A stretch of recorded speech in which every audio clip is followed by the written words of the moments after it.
Pagpasok sa Murim. Nag-utos si Leader Choi, pumwesto kayo, sumigaw siya, mga range dealers. Ang mga mamamana ay nagpaputok ng maraming araw sa mga goblin, tinatamaan sila ng paisa-isa. Ang mga goblin ay sumigaw, screech. Kaak. Screech. Biglang, hinarang ng isang goblin ang isang araw gamit ang kanyang kalasag at sumigaw, screech. Sabi ng mamamana, mukhang nandito na ang kanilang mga meat shield. Ano ang dapat nating gawin? Nag-utos si Leader Choi, mga range dealers, umurong kayo. Mga tank sa harapan. Habang naghahanda sina Im Hyuk-jun at kanyang kaibigan, ang mga goblin ay sumugod sa kanila, sumisigaw, screech. Sabi ni Im Hyuk-jun, habang sinasampal niya ang isang goblin gamit ang kanyang kalasag, natanggal ang natitirang ngipin nito. Dinurob ng kanyang kaibigan ang ulo ng isa sa mga goblin gamit ang kanyang Morning Star, sumisigaw, tanggapin mo iyan. Bulalas ni Im Hyuk-jun, ikaw na buhong. Sabi ni Leader Choi, aling sasagot sa iba. Hinugot niya ang kanyang espada at mabilis na pinugutan ng ulo ang mga goblin habang sila ay nagmukhang naguguluhan at sumisigaw. Nagpatuloy siya sa paghiwa ng dalawa pang goblin sa kalahati at tumulak pasulong, hinihiwa ang bawat goblin sa kanyang dinadaanan. Naisip ni Jin Taekyung sa kanyang sarili, kaya iyan ang kapangyarihan ng isang C-rank hunter. Siya ay isang mahusay na mandirigma. Ngunit kung ito ay nasa Murim World, sasabihin ko na ang kanyang mga kasanayan ay malamang nakatulad ng isang unang antas na mandirigma. Kung ako ay, tumingin siya sa likuran at nagsabi, ha? Nakita niya ang isang goblin na sinusubukang tumakas at narinig itong sumisigaw. Tumingin si Jin Taekyung sa harap at sinabi ng isa pang frontliner, gaya ng inaasahan kay Leader Choi. Sabi ng mamamana, mukhang hindi na natin kailangang gumawa ng marami. Habang nanginginig ang goblin, ito ay sumigaw. Naisip ni Jin Taekyung sa kanyang sarili, subukan ko kaya. Sino ang nakakaalam? Baka gumana rin. Habang pumwesto siya gamit ang kanyang sibat, ang goblin ay pinagpapawisan at nanginginig. Pagkatapos ay naglabas ito ng isang sigaw. Sabi ni Jin Taekyung, huy. Nanginginig, umiiyak at umuungol ang goblin. Biglang sinabi ni Jin Taekyung, one strike. Biglang, ang espada ni Leader Choi ay mabilis na pumugot ng ulo ng goblin. Nagulat si Jin Taekyung. Sabi ni Leader Choi, Taekyung, mangyaring simulan ang pagkolekta ng ating mga kita. Tiningnan ni Jin Taekyung ang goblin ng tahimik. Tanong ni Leader Choi, Taekyung, si Jin Taekyung, habang nakatingin sa espada, ay sumagot, mabuting trabaho, Ginoo. Pagkatapos ay naisip niya sa kanyang sarili, mag-focus tayo. Dapat kong ihinto ang pag-isip tungkol sa paggawa ng mga walang kwentang bagay sa panahon ng isang raid. Makalipas ang ilang sandali, nagpatuloy sila sa pag-usad habang may isang goblin sa unahan na napansin silang Nagpatuloy sina Im Hyuk-jun at ang iba sa pakikipaglaban sa mga goblin, habang sina Leader Choi at ang mamamana ay pumapatay ng iba pang mga goblin. Sabi ni Leader Choi, Taekyung. Iiwan ko sa iyo ang aming paglilinis, tumugon si Jin Taekyung, Ginoo. Habang nagpapatuloy sila sa pakikipaglaban, muling tumawag si Leader Choi, Taekyung, sumagot si Jin Taekyung, papunta na ako, Ginoo. Ibinaba niya ang kanyang bag at sinabi, natapos ko na ang aking gawain. Bulalas ni Im Hyuk-jun, wow, nagtatrabaho ka ba sa buong oras na ito? Napakabilis mo talaga, sabi ni Jin Taekyung, dapat ay gawin ko man lang ito kung gusto kong kumita. Tahimik na tiningnan ni Leader Choi si Jin Taekyung at sinabi, medyo bihasa ka sa iyong mga kamay, sumagot si Jin Taekyung, salamat. Habang tinulungan siya ni Leader Choi na tumayo.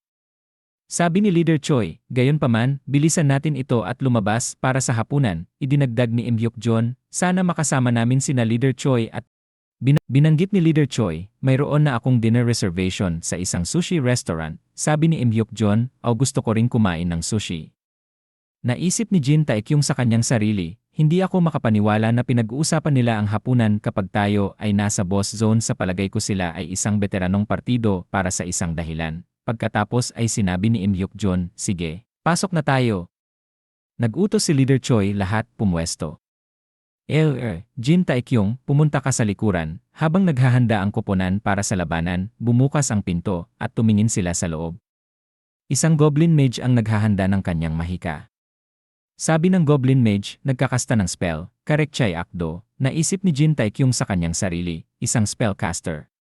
Sabi ng matabang lalaki, Iyon ba ang dapat na boss? Nagulat ang kanyang kaibigan at sumagot, ha, habang tumingin sila sa paligid, bulalas ni Im Hyuk-jun, ang sahig ay nagkalat ng mga bangkay ng goblin. Ano ang taiyon? Sabi ni Leader Choi. Habang napansin ng Goblin Mage ang kanilang presensya. Nagbabala si Leader Choi, kailangan nating umalis dito. Bilisan, umisi ang Goblin Mage at sumigaw, mitaalo, itinaas ang kanyang tungkod. Biglang, nagulat ang koponan habang nagkakasta ng spell ang Goblin Mage, at ang kasanayan ay pumutok sa itaas, tinamaan ang pinto. Sumara ang pinto ng malakas. Sabi ng mamamana, ang pasukan, bulalas ng matabang lalaki. Plano ba nitong bitag tayo sa loob? Sumigaw si Im Hyuk-jun, umalis ka sa daan. Ginamit niya ang kanyang kalasag at sumigaw, haab, sinara ang pinto. Ngunit nabasag ang kanyang kalasag, at sumigaw siya sa sakit, ak. Goddammit! Ano ang halimaw na yon? Sabi ni Leader Choi, isang Hobgoblin Chief Priest. Ito ay isang si-rank rare monster. Nagulat ang koponan, sinasabing, isang rare monster.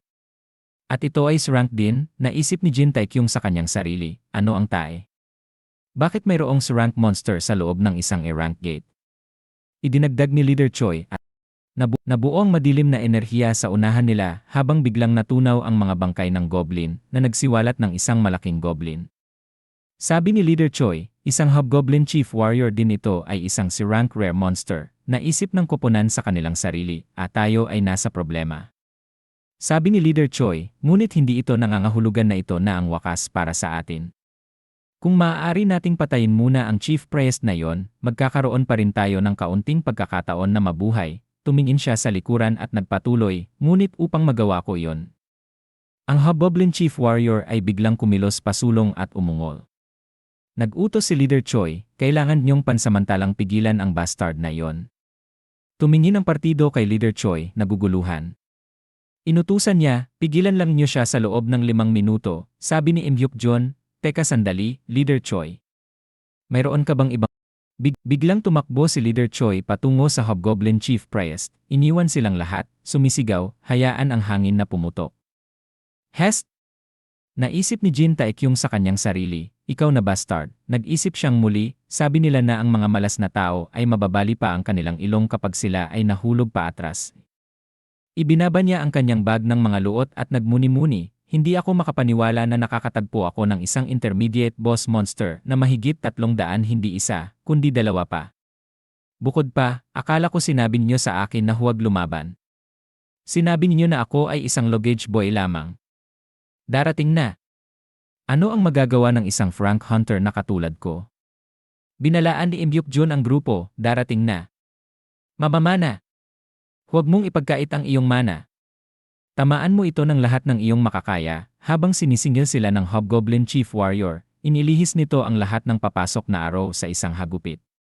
Sumigaw si Im Hyuk-jun, bilisan ang takbo at patuloy na bumaril dito. Ang Chief Goblin Warrior ay naging seryoso at bigla itong tumalon patungo sa kanila at kumilos para sa isang atake.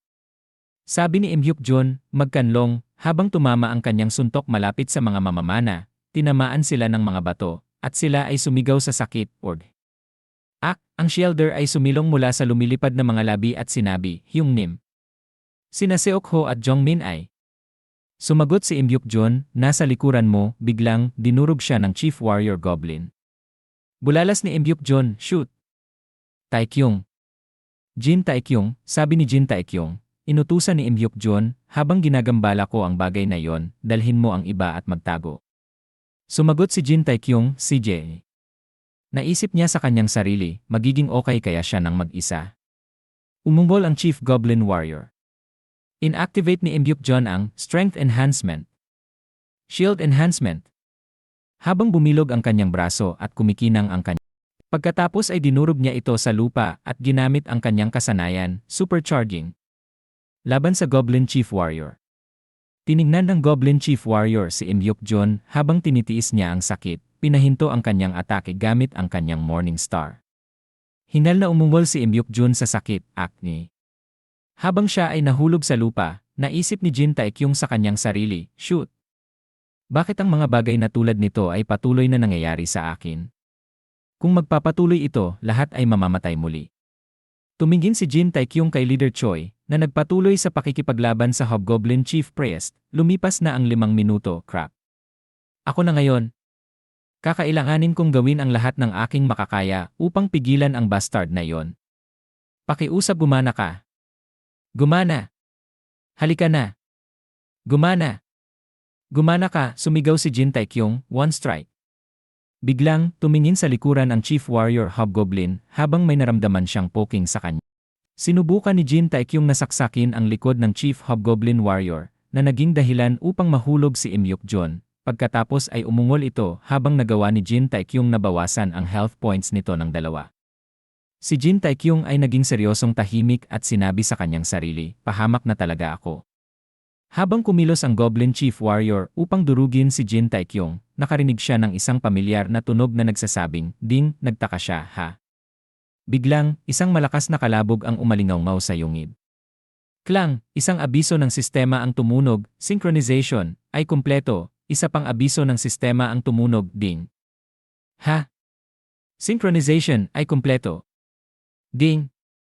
Ang iyong system ay nailipat, nagawa ni Jin Taekyung na harangin ang atake ng Hobgoblin Chief Warrior gamit ang kanyang sibat. Sa kadiliman, isang liwanag ang kumikinang na parang araw at dahan-dahang tumindi, naging mas malakas. Biglang nakaramdam si Jin Taekyung ng isang pag-agos ng kapangyarihan at itinulak palayo ang sandata ng Hobgoblin Chief Warrior. Umungol ang mandirigma sa pagkalito habang si Jin Taekyung ay tahimik na nakatayo na may matinding aura. Tumingin si Jin Taekyung sa sistema na nagsabing isang abiso ng sistema ang tumunog, synchronization, ay kumpleto. Isang abiso ng sistema ang tumunog, ang iyong system ay nailipat. Bumulong si Jin Taekyung, Ki-sense, pagkatapos ay nakita niya ang isang level 45 Hobgoblin Chief Warrior. Kawili-wili kaya ganito ang mangyayari. Kumilos ang Hobgoblin Chief Warrior upang atakihin si Jin Taekyung at umungal.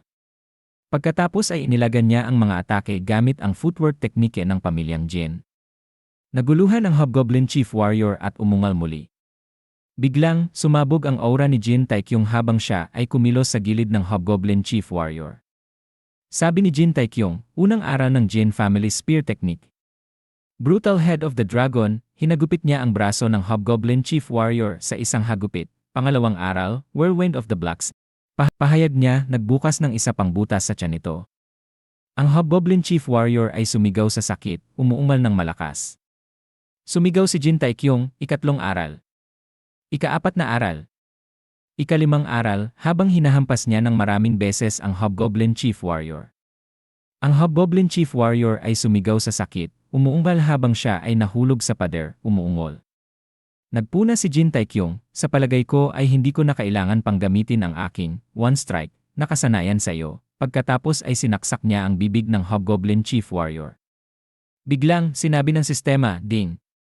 Ding, sabi ni Jin Taekyung sa kanyang sarili, lubos kong nakalimutan ang tunog ng abiso ng sistema, ngunit salamat sa sistemang ito na nagawa kong talunin ang halimaw na ito. Sabi ni Leader Choi, Jin Taekyung. Pagkatapos talunin ang Hobgoblin Chief Priest ng lampas pa sa 5 minuto, ang mukha ni Leader Choi ay nagpakita ng pagkabigla habang nagtanong siya, ano ang iyong tunay na pagkakakilanlan? Naisip ni Jin Taekyung sa kanyang sarili, pagkatapos ng raid, ang mga taong namamahala sa mga gate ay nagkagulo. 2 mid-tier rare monsters. Sa loob ng isang A-rank gate. 4 na A-rank hunter lamang ang nagtamo ng mga pinsala. Sabi ni Im Yuk-jun sa mga opisyal, dang. Sino ang tae na namamahala sa mga gate na ito? Hinimok ni Seok-ho, bilisan at magdala ng healer. Sumigaw si Jong-min, kunin niyo ako ng mga potion. Sabi ng opisyal, tumawag kayo ng ambulansya, mga ginoo. Nagmuni-muni si Jin Taekyung, ngunit sa kabutihang palad, hindi sila nasa kritikal na kondisyon. Sa tuwing nangyayari ang isang insidente tulad nito, ito ay kinakailangan ng batas. Sabi sa kanila ng opisyal, mangyaring ilista ang lahat ng inyong gear, naisip ni Jin Taekyung. Ang pamahalaan ay nagbibigay ng kabayaran para sa anumang pinsala sa gear, mga medical bills na kailangang bayaran, at anumang raid rewards. Kaya kung pagsasamahin mo ang lahat ng kinita natin mula sa raid na ito, kumita tayo ng malaki. Pagkatapos ng 4 na nasugatang hunter ay dinala sa isang ambulansya, si Leader Choi ay sinamahan sa Civil Service Department upang magbigay ng kanyang ulat. Pumasok si Jin Taekyung sa van ng mag-isa. Sabi niya, buksan ang character profile. Nagbukas ito at bulalas ni Jin Taekyung, hua. Nagpapakita na talaga. Nagpakita ang sistema, trabaho, unang antas na mandirigma katanyagan, 0 mga titulo, 2 titulo, ang mga epekto ng titulo ay kasalukuyang inilalapat, lakas, 120 tatag, 125 liksi, 121 katalinuhan, 20 charm, 20 ki, 15 taon magagamit na puntos, 30 baguhan na nagsasanay, positibo 0% na karanasan, matagumpay, sa panahon ng isang isa sa isang labanan. Lahat ng combat-related stats positibo 0, na kumpleto ang synchronization. Ang iyong mga titulo at katanyagan ay nagbago. Naisip ni Jin Taekyung sa kanyang sarili, nagbago ang aking character profile. Katanyagan, 0. Mga titulo, 2 titulo, ang mga epekto ng titulo ay kasalukuyang inilalapat. Baguhan na nagsasanay, positibo 0% na karanasan, matagumpay, sa panahon ng isang isa sa isang labanan, lahat ng combat-related stats positibo 0, na kumpleto ang synchronization. Ang iyong mga titulo at katanyagan ay nagbago. Nagmuni-muni si Jin Taekyung, ang mga bagay na nakakaapekto sa akin sa Murim ay nawala lahat. Naisip niya ang kanyang Murim World Stats, katanyagan 500, anak ng isang maharlika, kahihiyan ng pamilya.